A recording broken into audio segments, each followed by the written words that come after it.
Welcome to another Unitrend Certified Administrator course. Today we're going to cover how you would configure Active Directory authentication to log into your Unitrend's appliance. Please note, we do not recommend that you actually do this. If your domain were to become compromised, your Unitrend's box could potentially become compromised by a malicious user. So using unique logins is typically recommended.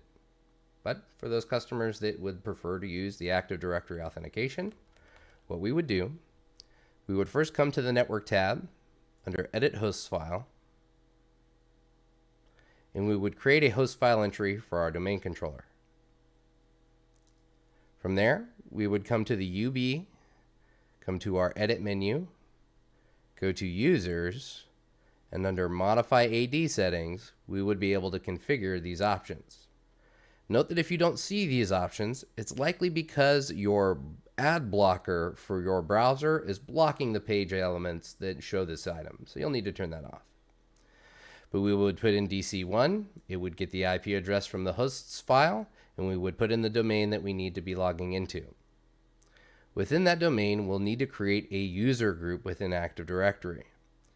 So Unitrend Superuser, for example, has different users that have been added to it. And note that you cannot add groups to this. You can only add users to this, as we log in as that user and see if we are a part of that group. Super user is anybody that can add and remove users, whereas administrators can only perform management operations. They can't add or remove any users.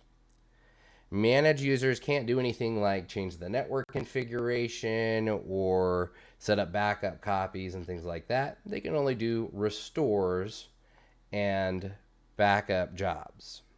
And monitor can only look around the box. For those users that would like to set up individual users, we have another module covering that and how we would set up the different roles there.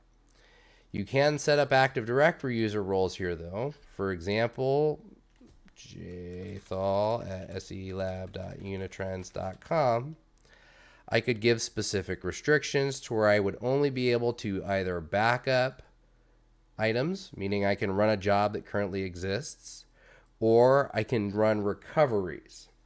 The recoveries meaning that I can choose specific machines that I can do recoveries from, and I can limit some of the options how I do those recoveries. For example, only allowing a file recovery, recovery back to the same asset, no in-place restores, etc. Once this is configured though, you would be able to log in using this format. You can also use domain / username as well. That is everything for configuring Active Directory. If you have further questions, please reach out to our support center. Have a wonderful day.